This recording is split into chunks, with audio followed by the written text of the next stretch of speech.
ជំរាបសួរដល់ពុកម៉ែបងប្អូនទាំងអស់គ្នាថ្ងៃនេះជួបនាងខ្ញុំម្ដងទៀតសម្រាប់បងប្អូនណាដែលត្រូវការ boost like នៅក្នុង video Facebook ចំពោះការ boost video like ផងដែរគឺអត់មានអីពិបាកទេដែលគ្រាន់តែយើងត្រូវការ link របស់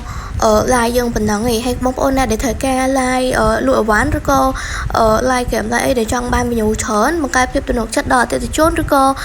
ទាក់ទាញភ្នែកអ្នកមើលឬក៏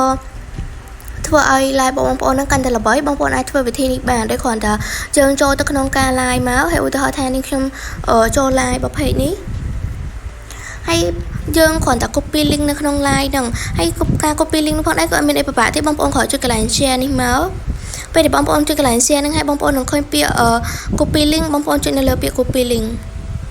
ពេលដែលយើង copy link ហើយយើងចេញមកវិញមកហើយយើងចូលទៅក្នុង Safari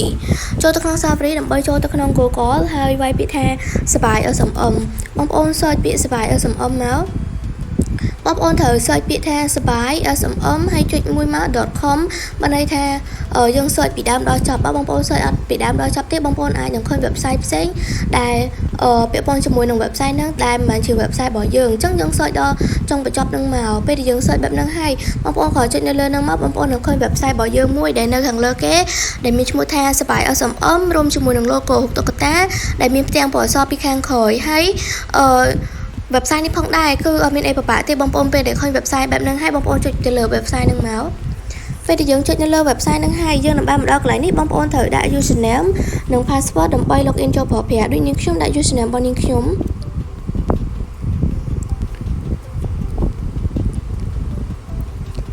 Celine 367890ទៅមកយើងដាក់ password របស់យើង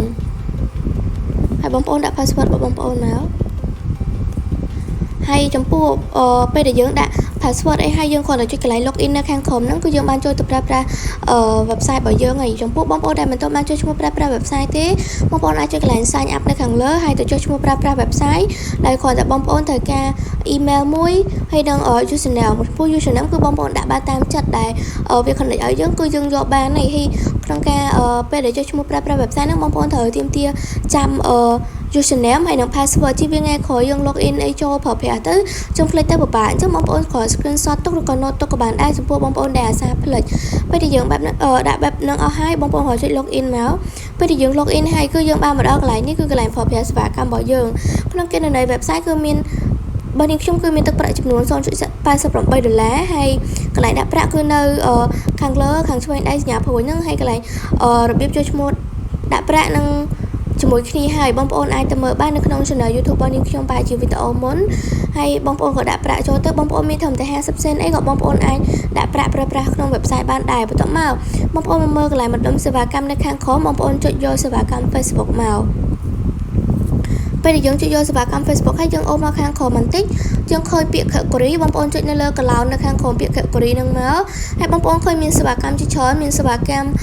profile follower Facebook page follower Facebook group ឬក៏ Facebook view វីដេអូ view អញ្ចឹងទៅប៉ុន្តែវីដេអូយើងថ្ងៃនេះគឺ focus ទៅលើ Facebook live stream view អញ្ចឹងយើងយក Facebook live stream view មកបងប្អូនឃើញមាន live stream view ច្រើនបងប្អូនអាចយកមួយណាក៏បានដែរឧទាហរណ៍ខ្ញុំយកមួយនេះបន្ទាប់មកបងប្អូនមកមើល CV បន្ទាប់ទៀតដែលនៅខាងក្រោមហ្នឹងបងប្អូនចុចនៅលើកន្លោនហ្នឹងមកពេលដែលបងប្អូនចុចនៅលើកន្លោនហ្នឹងហើយបងប្អូននឹងឃើញតម្លៃសេវាកម្មមួយនៅខាងក្រោមហ្នឹងបងប្អូនចុចយកសេវាកម្មណាដែលមានតម្លៃសមរម្យមកបងប្អូនកុំយកសេវាកម្មណាដែលមានតម្លៃធូរថ្លៃពេកថោកពេកឬក៏តម្លៃថ្លៃពេកអីក៏បានដែរបងប្អូនយកសេវាកម្មណាដែលមានតម្លៃសមរម្យល្មមហើយឧទាហរណ៍ថានេះខ្ញុំយកតម្លៃ